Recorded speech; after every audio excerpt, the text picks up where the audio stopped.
Today's October 1st. Yankees are losing game 3 of the series right now. Judge talked about the changes he wants to make and his disappointments or whatever. Judge has some good quotes. Rodon has some bad stuff. Let's talk Yanks.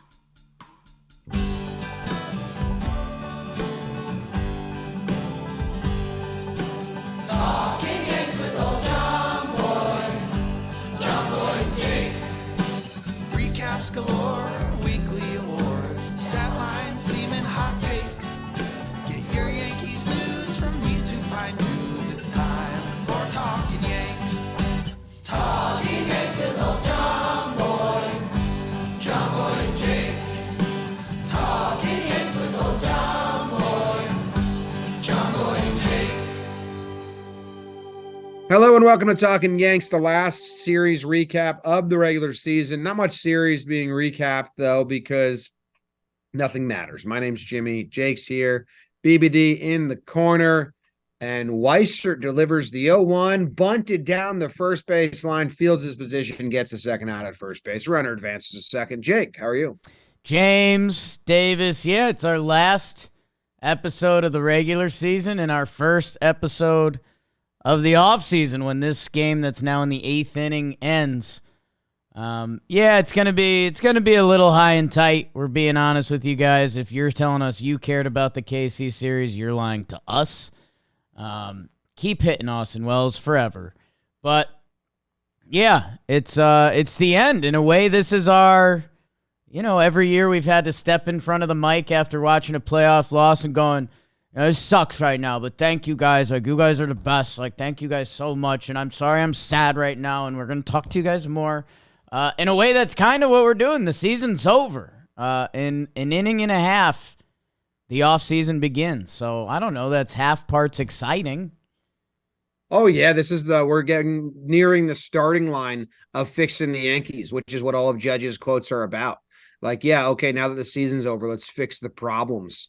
So I'm excited to share and talk to you guys about those quotes. And then Rodon throws a hissy fit after pitching terribly. And we got to talk about him a little bit. Those are really the two topics as Weissert shuts down the Royals to end the 8th. Boy, he's really turned it around, huh? No, still had 2 bad outings amidst the good ones. Can I tell you it's turned around my life? Tommy John?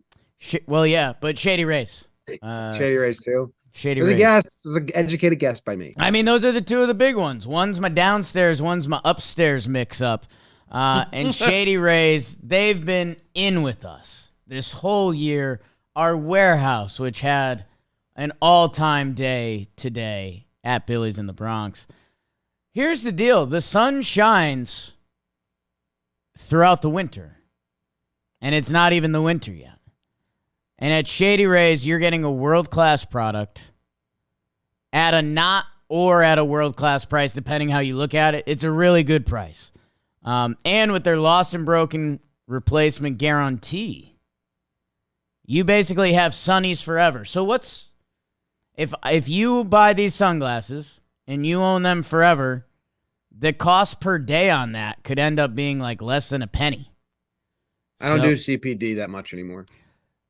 But if you do want a CPD, exclusively for our listeners, Shady Rays is giving out their best deal of the season. Go to shadyrays.com. Use code YANKS. 50% off 2+ pairs of premium polarized shades. And that offer now applies to the custom Jimmy and Jake collab shades that are so cool. Oh, so hip. So go to shadyrays.com. So hip. Use code YANKS for 50% off 2 or more pairs of premium polarized shades.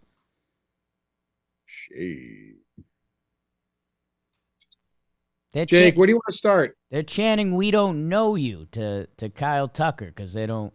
Oh, New York is so hip. That is hip. How hip? Let's Let's start with Wells because it's easy. He's been hitting cool. Yeah, we'll do like a fun sandwich. We'll start with Austin Wells. Maybe we'll do Rodon, Montas, and then we'll do Judge. You snuck a name I was not familiar with. What's that? I'm not. Well, okay. Sounds good. Do I look kind of Michael Cera wormy today? Yeah, but I don't have a good connection. I have you guys in 280p. We're in the other world. Austin Wells, Jim. He's finishing with a bit of a bang. Let's see if I can get you the up-to-date stats. Hey, that's powerful if you could. Let's see. Full player profile. I don't have the up-to-date stats, but Austin Wells has given us a stretch of good baseball, which we oddly can't say about a few of the kids, so we'll take that going into the offseason, and maybe it ties into Judge stuff later. Jim, I think people might be surprised because I'm a sucker for the Utes, especially a lefty hitting catcher with the mustache, good energy, a prospect we've heard about, a first-round pick, a Talkin Yanks guest, if people will remember from way back. I guess for me, things are going to be so in flux this offseason that it's tough for me to really think that Austin Wells is going to get 50% of the catching duties next year. Although, I'd lock it in. Like we talked about last year, my heart's very open to that concept. But I guess where I keep coming back to is if Austin Wells is the chip in a trade that makes the rest of the Yankees lineup really change, I don't think he gets in the way yet. You know what I'm saying? Yeah, Sure. I agree with both those thoughts. I disagree with the first one, but I agree with the second one. So maybe I agree with the first one, and maybe they're isolated thoughts, maybe they're connected thoughts. We'll have to dive into that and figure it out. Oh. I'm Jimmy. What is the amount of at-bats Wells has had today in this current game? 4? In the current 4. game today, he has had 4 at-bats. He's 3 for 4. So With he's one double. 10 2 doubles, for sorry. 41. Scratch that, reverse it. He's 13 for 41, 317 batting average in his last 11 games right now. Huge. With 4 homers and 3 doubles. Well, any of them doubles today, Beebs? 2 were doubles today. Well, okay, 5 doubles, 4 homers. So the slugging probably goes up to like 750 in the last 11 days. Overall, it's after a bad first 10-ish games. Overall, he's at a 743 OPS by my math. But yeah, so he's finished hit strong, well. nice. Did you down the stretch, found a little power and pop. But yeah, I think I would pencil him in to the catching position next year, getting 50-ish%. Did the Yankees just lose? Is the season officially over? Welcome to the 2024 New York Yankees offseason. The past is the past. Season's in my rear view. We're moving on, which means let's get Rodon done. Awful. What was that? Season. Well, because Rodon's in the past, so let's button up the past. It felt like you didn't close the loop on Wells. And I have a thing on Wells as well. If there's more loop you've got, I agree that Wells should not get in if a team comes calling for Wells and you want what they're offering, the Yankees should not pause and they should say yes, because we need to get better, and trading Wells should not stop us in that path of getting better. I don't see that being likely. So I think I'm going to mentally pencil him in to be getting half the reps at the catching position next year. And I don't know if you guys checked out the pregame show yesterday. I accidentally did, but Jack Curry used some Jack Curry language around the catching situation. He kind of specifically said, the Yankees have loved what they see from Wells. It seems like a perfect platoon with him and Trevino. They love Higgy, but it seems like there's not room for that, and Rortveck can be up and down.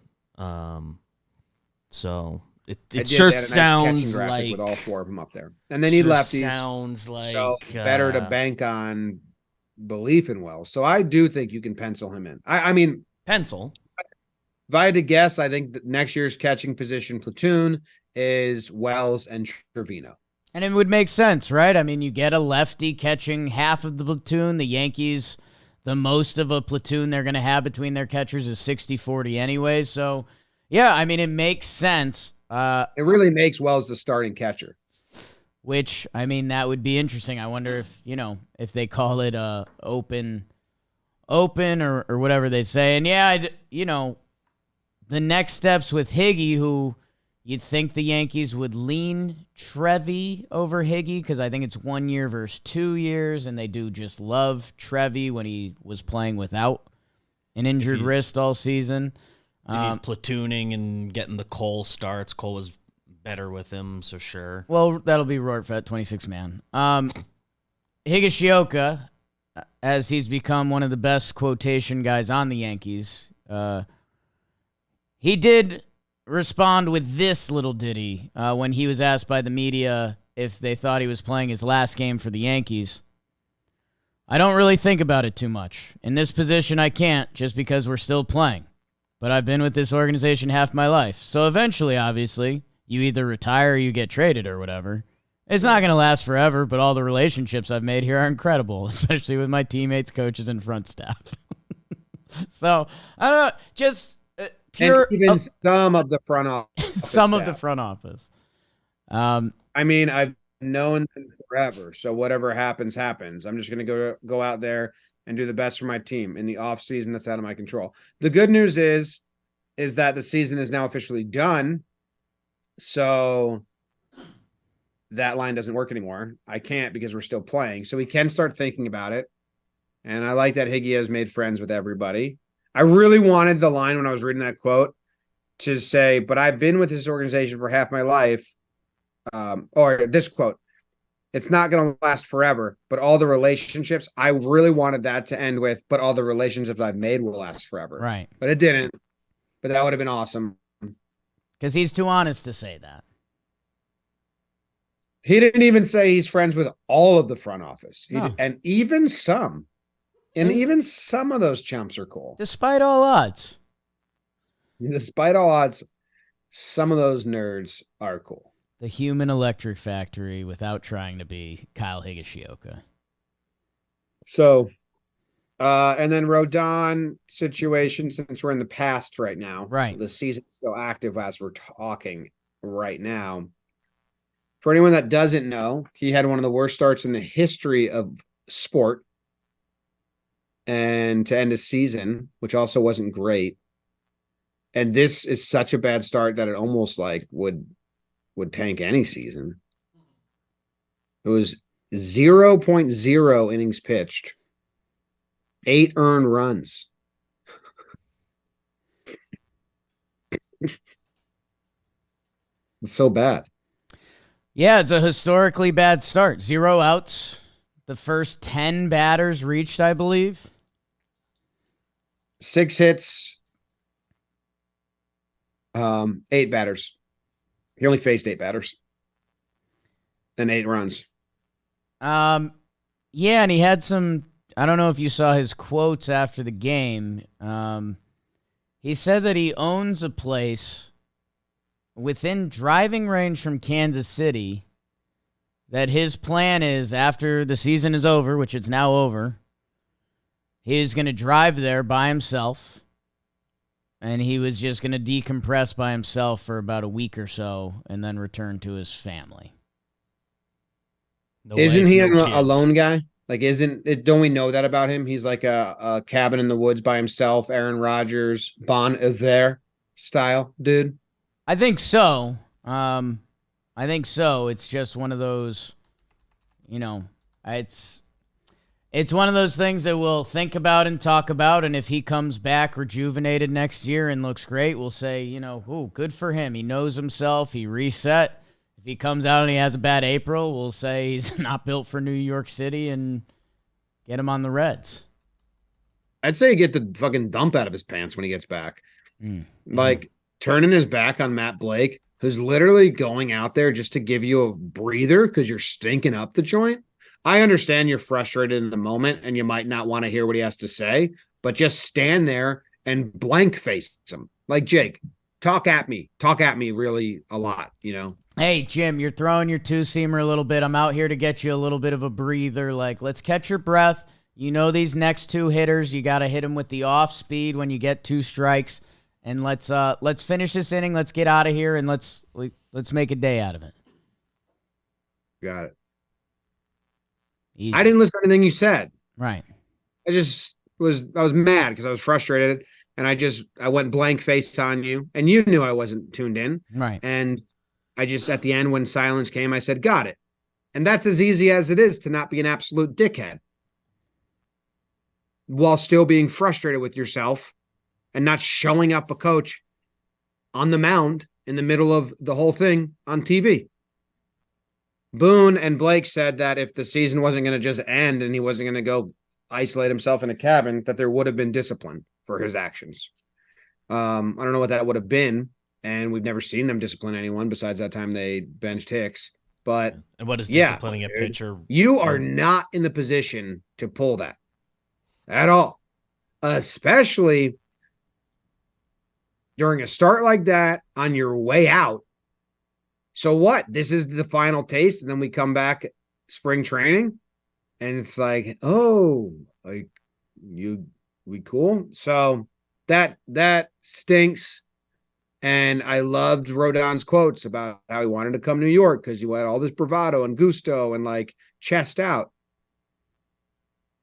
Well, it's fun, and you can be fiery and pissy when you're losing, but there's a difference of being mad at yourself, and then there's a difference of taking it out on others. It's pretty key. Yeah, there's 2 lines that come in play here, because there's something where we actually defend the players is, the heat of the moment, right? Sometimes we expect a level of human side out of these guys when at the same time we're demanding them to be, our gladiators, our warriors. Like, they should be in a different place when they're trying to, the CC "that's for you, bitch" anniversary happened over the weekend. And it's like, yeah, it's a little different than our normal society, and it should be treated that way. At the same time, everything you laid out, Jim, his performance this year, the fact it is the last weekend of the stadium, and this Yankees organization that I think has gotten themselves in trouble by trying to be a classy, respectful veteran organization, auditing, do whatever's best for your team. To have Carlos Rodon, who's supposed to be a well-respected, high-paid veteran, to do that back to your organization, that's a slap in the face. So I don't know. I mean, them saying, if there was more season, we would punish them. I don't know. I haven't really seen this regime do anything like that. So I think almost the end of the season becomes a cop-out there. But at the same time, what were they supposed to do? Tell them not to come to the last game, because that makes even more of a media thing about it, and nobody wants to deal with that, so I get that. What do you even do? What do you do to punish a starting pitcher anyway? Like, it didn't really make sense to me that they said that, but I'm glad that they didn't like it, and they publicly said we don't like it, and Matt Blake stood up for himself.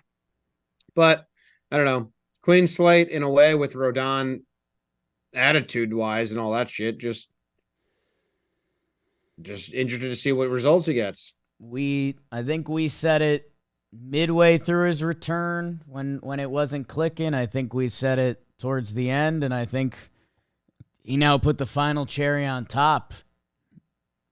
This guy has built quite the challenge for himself next year, and there's a part of me that's juiced for it, because obviously a part of his performance this year was tied to his health and coming back, and it's clear he wasn't sharp and all of that, hey, hopefully redemption is the word of the 2024 season, whether it's a Rodon or a DJ or a Nestor or Rizzo or whoever it may be, that, hey, Carlos, whether you're blowing kisses, remember all that, if you're turning your back on Matt Blake, New York fans at the end of the day care about one thing, and it's you going out there every 5th day and putting up a quality effort. And if you don't do that, then they're going to figure something else out.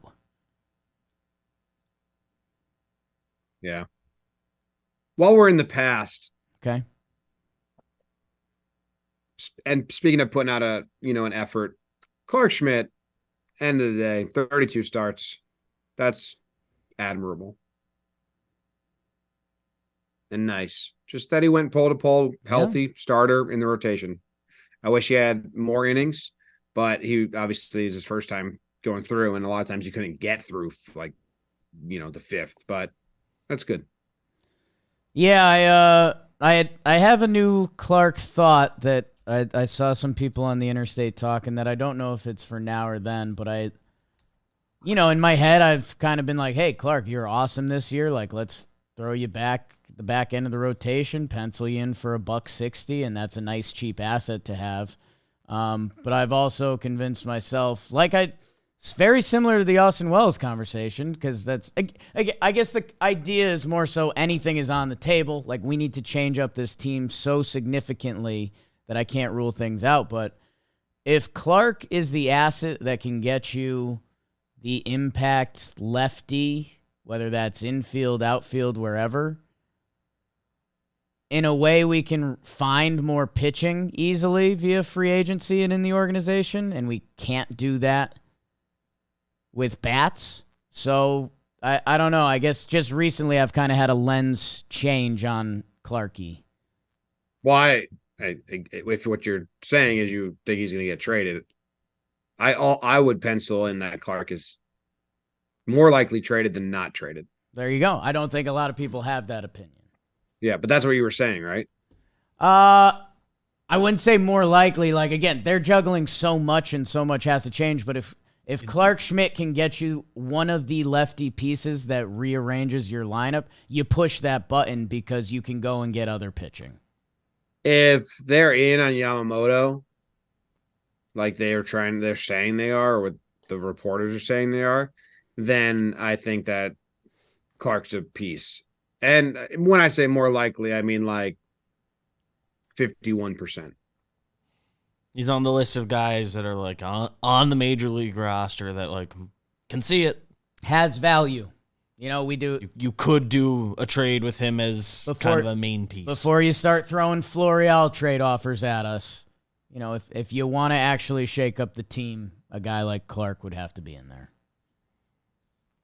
I used to love the Yankee subreddit, and I still go on there a lot, but they'd had a whole post about how Florial should be back, and it was like majority of the top comments were upvoting saying yes, and I was just like, oh my God, we are puppy that's lost his way. Shout out to whoever said I should use that term in the comments. Like, what? We need to get better. Yes. In so many ways. Like, Clarke, if he can trade you for a piece, and we need to get different. Yeah. In so many ways. So I think you have to see what Clarke can get as a return because he's been valuable. If he's back, I hope they got what they needed without moving him, and I'll root for him because he's been fun and I like him. Thank you for a solid year, Clarke. Yeah.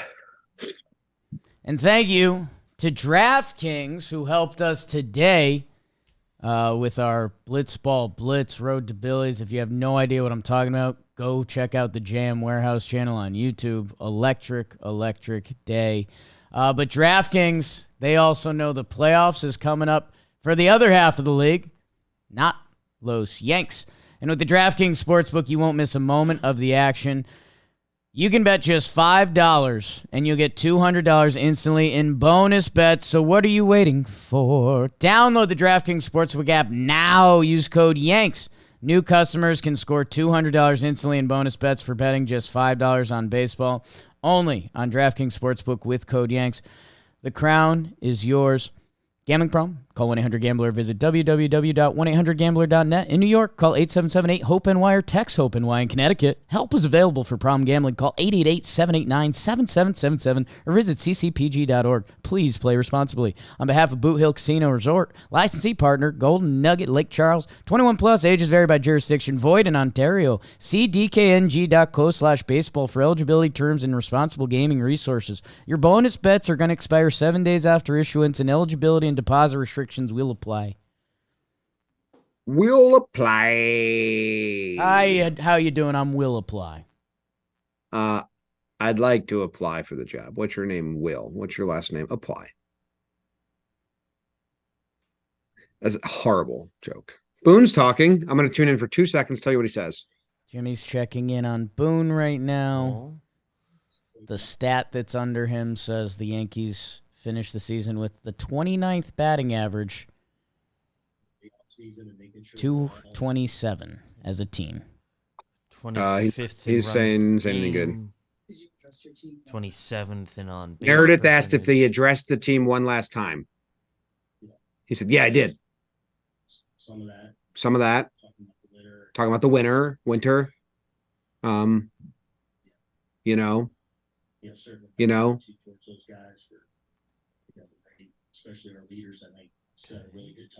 Leaders set a good tone for the team in the season.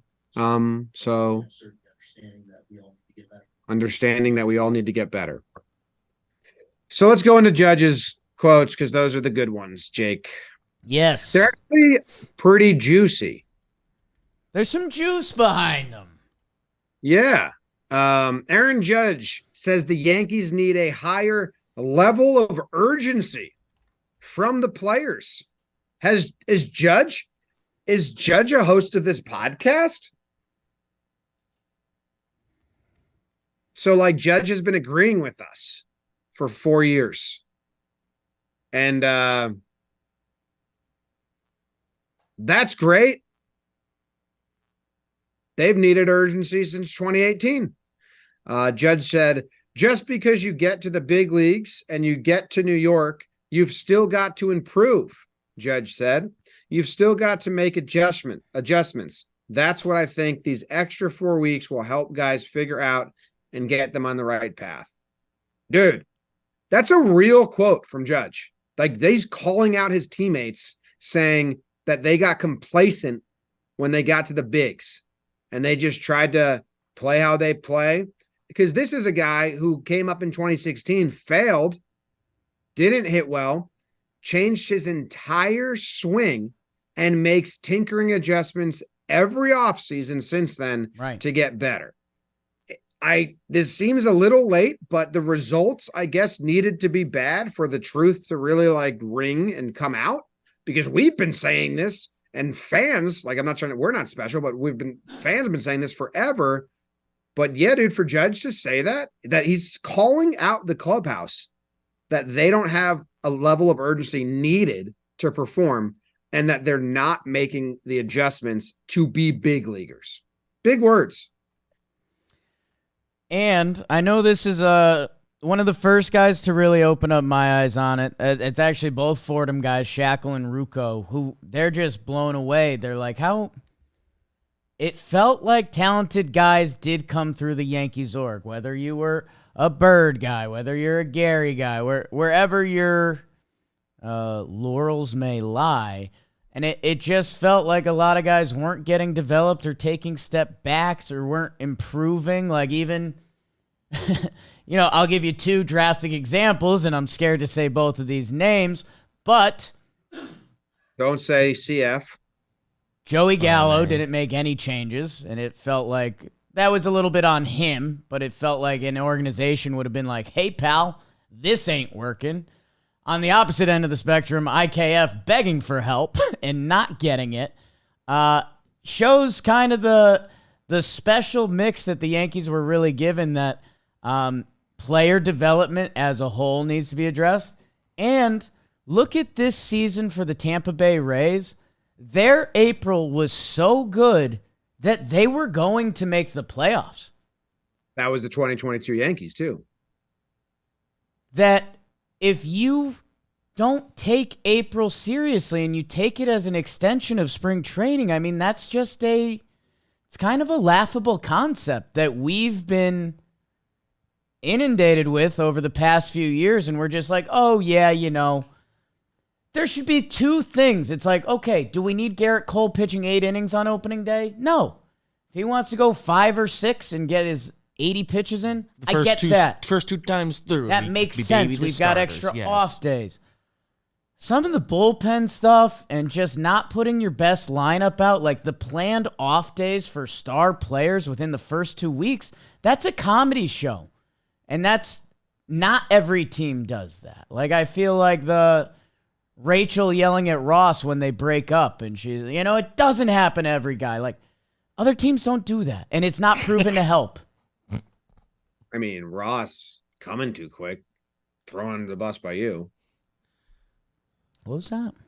Rolled over in a juice box. Gee. So that was Judge's quotes, which is great. I mean, he's captain now, so maybe maybe it makes him feel more freedom to speak like this, or maybe two, he doesn't love speaking like this, but he feels more like it's his duty to do this. But it's great, and I don't know, it comes at the very end of the season. This needs to stay true. This needs stay this. What are the people? What does Joe's McFly say? What are the cool people keep that same energy? Yeah, that's what it is. All off season. Let's not. Oh, it's the last day of the season and the season stunk. So let's get all of our sad boy quotes to the media just to make everybody happy. Oh man, Volpe's got the giant smile on his face. He's doing an interview now. That there's so much work for him to do personally. So he's just kind of stuck in smile face all the time, Volpe. Yeah, I mean, him and Dominguez, which will be cool if they're winning.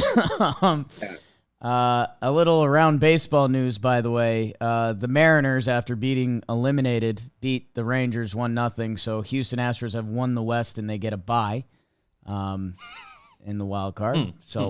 But no, baseball's random, right? Yeah. So wait, there's more Judge quotes. Yeah, that's just the best one. If you wanted to, one that I stumbled into right before we were discussing this, and there was a part of me that was laughing because part of the quote was "Oh yeah, I've been talking to Judge a lot more than Cashman," which was okay, flex on him, King. Hal, excuse me. Maybe spiritually, but I don't know if I'm replaying things. I'm pretty sure the reason that Judge's hitting coach, who's currently the most effective hitting coach in the organization, isn't allowed in the building. Isn't allowed in the building is because of some of the Yankees front office. And he's not allowed anywhere. Right. Right. But I don't know. Anyways, and just if anyone doesn't know, Judge's hitting coach, Teacher Man 98, is a giant internet troll who just bully in the past before he got Judge and other famous players would just relentlessly bully and harass people on internet forums and call them out by name and their history to now he's getting respect because he has hitters like Happ and Judge and other guys, but he was fucking hated by the community for a long time. So that's why he's kind of banned. So there's something behind that. But if you make a guy a captain and you give him $360 million, sometimes the equation can change. And that's where as we start dissecting every single quote that comes out, I don't know. I just had a little bit of a flashback to Brian Cashman coming out day one of the 2022 season and saying, well, we offered Aaron Judge $217 million, and he did not accept that. So, and then flash forward, breaks the home run record, captain, $360 million. That press conference at the time was super stinky that you wonder, I don't know, what's Judge and Cashman's relationship at this point? And does it matter? Does anything matter? A lot matters. Okay. I don't know what. That's for everyone to figure out. The other quote from Judge, there's a bunch. He said he's speaking with Hal Steinbrenner this season. They plan to discuss the Yankees offseason soon. I'm excited to build off what we've got here. And if we can add a couple more pieces down the road this winter, then we'll be in a good spot. He also then went on to say, this is the other kind of big one. Judge was asked about the analytics. Judge said, On the analytics side, I think the information and the resources the Yankees provide are great. So they're good at data collection. I think it's just how we use them and how we value them is an aspect that we just maybe need to look at again. So data analysis, they're not good at. The Yankees are top notch in the numbers we get. I think we're the best in the game at that. I think it's about funneling those down to the players in the right format. I wouldn't say we're overloaded. I think it's just looking at the right numbers. I think maybe we might be looking at the wrong ones. We need to value some of the other ones that people might see as having no value. So this is like a lot of mumbo jumbo speak without saying it, that like they value launch angle and BABIP, but not hits.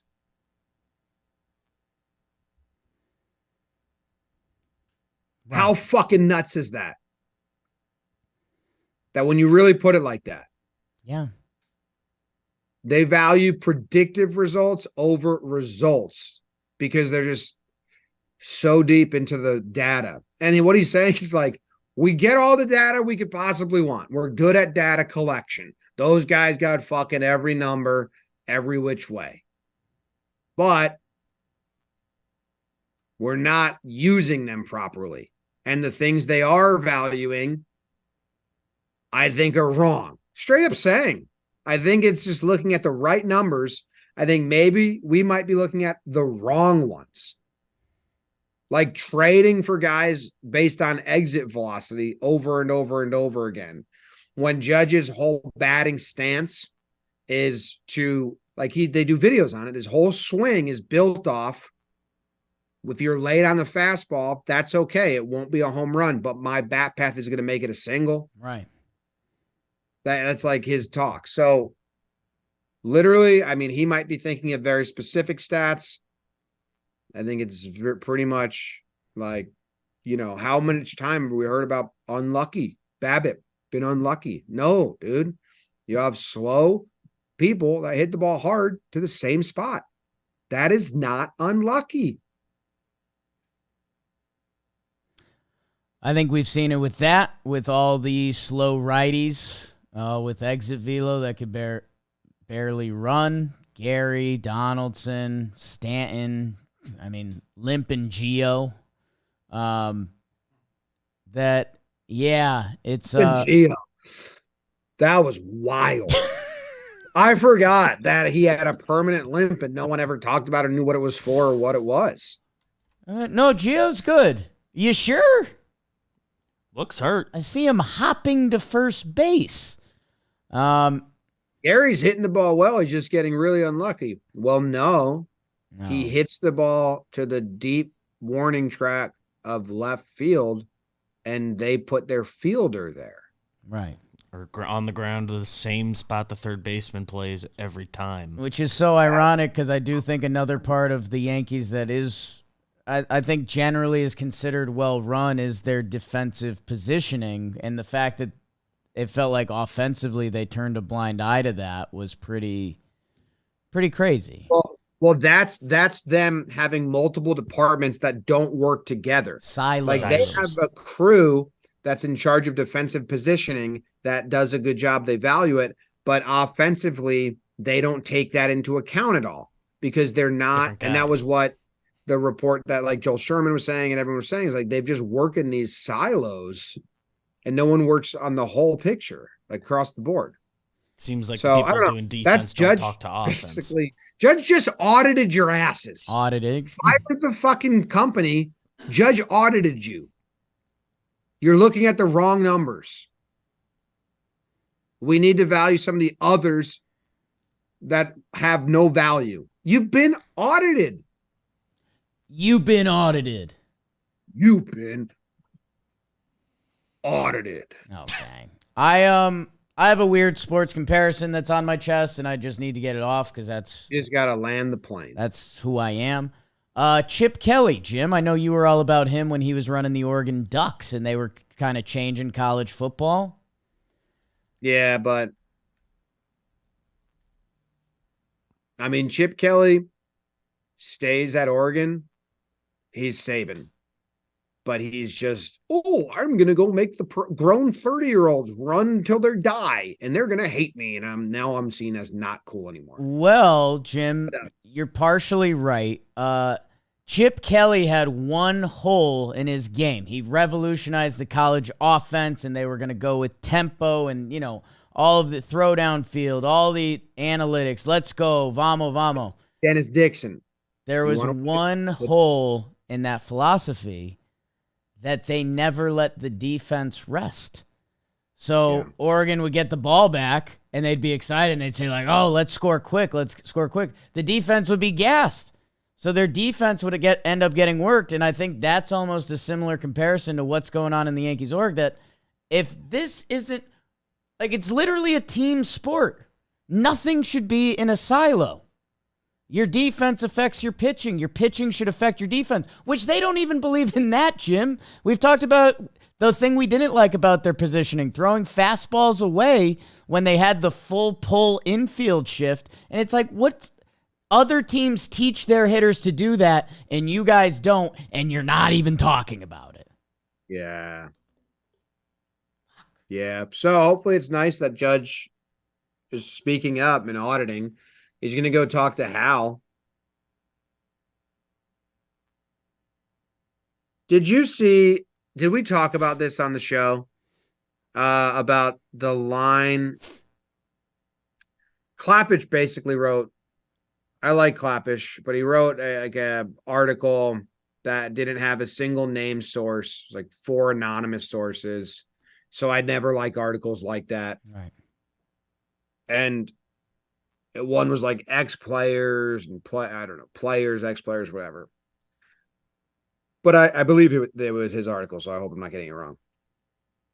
But it was, one of the quotes was like he was watching the game with an ex-player, and it was basically, who's all the personnel in the dugout? Maybe it was like David Wells. Dude, I think that David Wells said a bunch of shit at Old Timers Day. He sure did. And then, like, any quote you hear that's like one ex-player is just Wells shitting on everything. Got everything on earth. Clappish, Yankees. Try to see if I can find it. But they were like, I would hate that. You hit a home run and there's 10 dudes not in uniform and you got a high five in the dugout. Like, who are all these people? Yeah.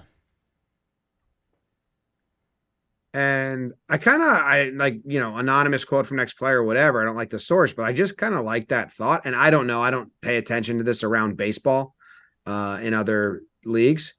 But it is like, now it's seeping into my brain and irking me a little bit. Like, who are all those people in the dugout?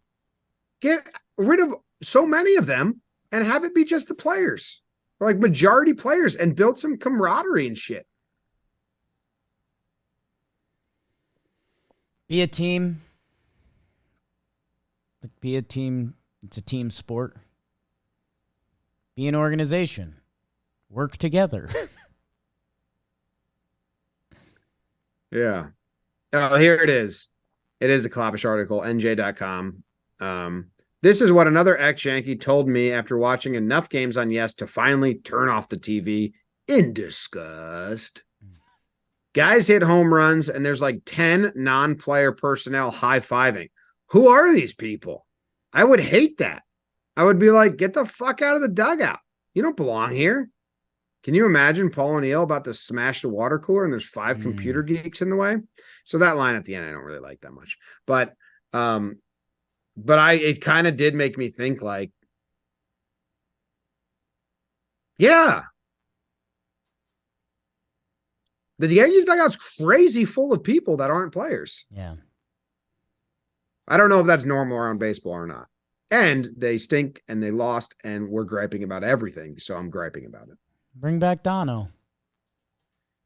Yeah. Home games only. Dono says, actually, road games only, please. Or maybe do just like the trap for me. Do like a Kenny Singleton. Yeah, do Baltimore and Tampa. Or just do AL East.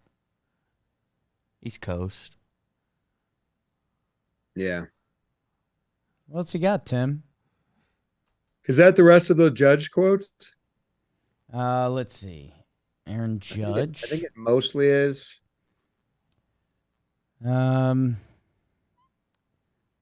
Let's see. Build off what we got here. Add a couple more pieces. Sure. Oh, Sean Casey is getting back. Mm-hmm. Wait, he just clarified 4 minutes ago that Sean Casey clarified that there's been no formal offer made to him return. So they just want him to return? Well, the Yankees they don't asked him do to offers or return. contracts. Yeah. Cashman, Boone, Matt Blake. I did read a contract recently that said like it said there like we will go at the same rate and scale until a new one's made if this one lapses. So I think Cash was technically under contract. I read that and I was like, oh, I think that's what Cashman had. It makes sense. Yeah. He was being paid during that time. Yeah. It sure sounds like Sean Casey was offered the job back for next year. They're not doing that if Boone's gone. So if you want to do more news, sounds like Boone's back, which people will. Might be surprised. Boone's about. back, Boone's right? back. Boone seemed back anyway, but the guy you on paper maybe hired because he's Boone's friend, you offer the job back. I don't think. Whatever little chance there was, Boone was gone. I don't think it came to fruition.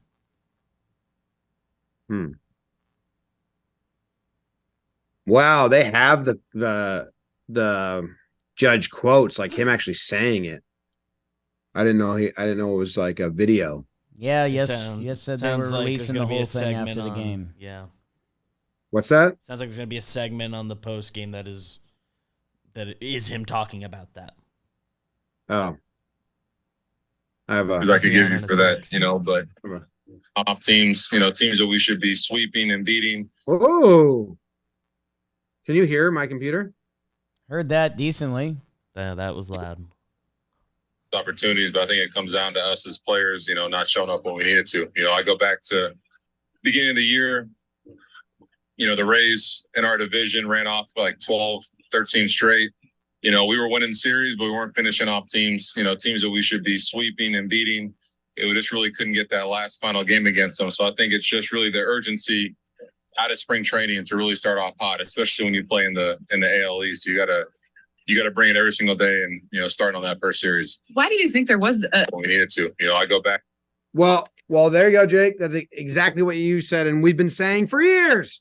And even ask Boone on like our first episode with Boone this year. We were like, well, you treat April different than the rest of the month. And he was like, yeah, I do. Yeah, I do. Okay. Judge is asking you to stop. Just because you won the first two doesn't mean Sunday should now be a punt day and you shouldn't go for the sweep. Judge, the captain, $400 million man, is officially on record agreeing with Talkin' Yanks, the podcast. Mark, write it down in the book. And me and his wife are friends. Oh, wait, this keeps going. I'm going to go more. Back to beginning of the year, we just really couldn't get that last final game in the AL East. You got to. urgency, and how do you make sure that's not an issue next year? It definitely won't be an issue next year. There's a couple of things that can kind of go into it. It's tough to say. I just think guys, like I said, we just didn't come out with a sense of urgency. When you look at some of the things that have happened throughout the course of this season, do you have conversations with Brian Cashman, with Hal Steinbrenner, with the decision makers about what you would like to see change? Yeah, I've been talking with Hal all year. I talk with Cash throughout the season as well. And, I'm looking forward to talking to both those guys and just kind of giving my opinion. It doesn't mean, my opinions will change things, but I think just getting a chance to voice some of the opinions and voice of the players, what we're feeling down here, what we're seeing down here. I think it's just a good conversation to have to kind of bring us all together, kind of get everybody on the same page. And I think if we get everybody on the same page, we're going to be good moving forward. Do you think there has been a little bit of a disconnect between the players and maybe the front office? At times there's probably disagreements, but I think disagreements are good. But as long as we can, once we disagree, I think it's best we kind of both look each other in the eye and kind of come to some common ground. And I think, the next couple of years as we move forward, we're gonna be right there, and this is a tough year this year, but ultimately it comes down to us on the field. It comes down to us playing the game every single night, and we just didn't show up. And I take full responsibility as that, as one of the guys down here, one of the leaders of the team, and we'll get that figured out for next year. When you were talking to the reporters in the clubhouse, they asked you about the analytics side of thing, and you said the Yankees have all the tools. They always have all the tools. Maybe there's a difference in the way they kind of disseminate that information. How do you kind of bridge that gap between kind of filtering out some of the stuff that maybe doesn't benefit the players?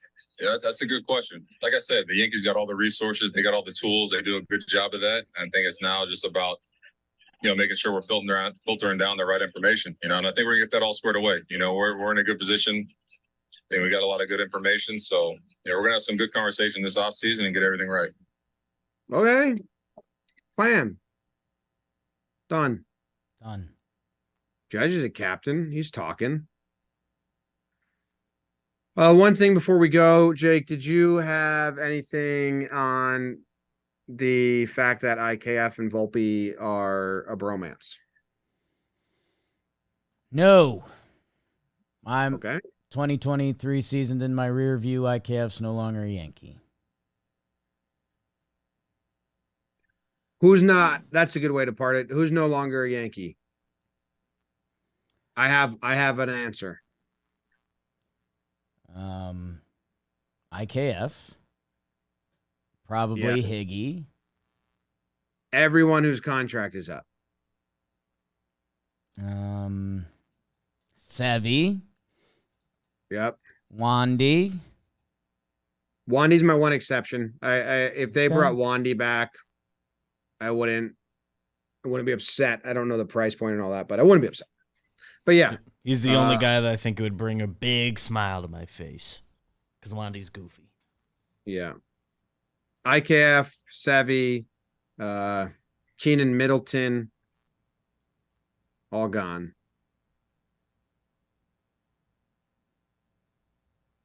And is that all?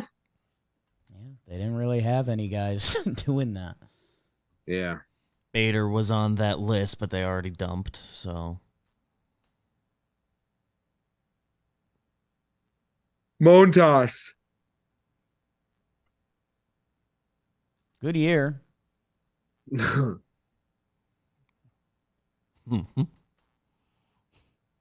Why'd they have him pitch? We got a lot of offseason to talk about it. I'm not talking about it after this. There's so many better things. And you have the mic. If anyone wants to leave it in the comments, why did they have Montas pitch at the end of the year? Just a favor to him? Don't know why he's owed favors. They want to re-sign him and see what he's got. It's not like they're going to trade him. He's a free agent now, officially.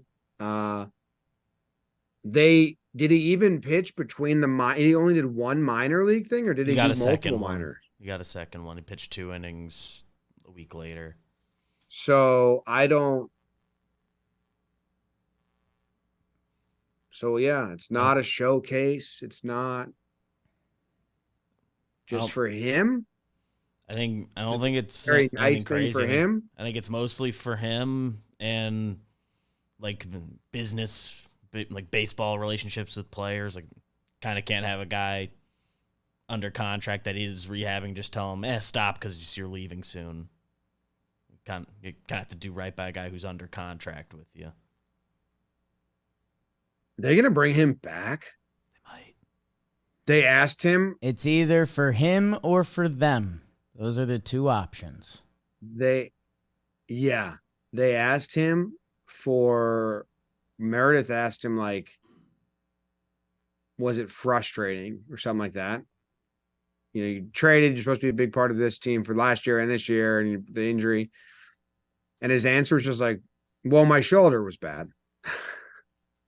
It's like, I knew I wasn't out. It was almost like, yeah, injuries happen, but like, I wasn't supposed to be a big part of this year or last year. My shoulder was bad. Like, could have told you that when you traded for me.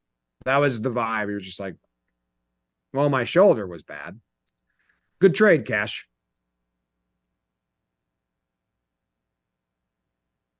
Bad trade, I think. I think a bad trade. Well, Cashman's already come out and said that trade was a failure. the Montas one. So it'd be really weird if they re-sign him. I don't know. All right. Boone's back, Cashman's back. I don't know if Fleshman will be back after the audit. We'll catch up with you. Season's over. We got Boone on Tuesday, last Boone in the afternoon. And then we're kind of looking for breaking news, probably one ep a week. So thank you guys. Boone, who's your shortstop next year? You guys better ask him. Opening question. Yeah. Just steal all the end of year post conference thunder. Who's hurt? Well, we didn't know was hurt. Just dicey questions like that. Dicey up Your biggest regret? in life. Go Yanks, Tom Grams. Go Yankees. Go Yankees. Please,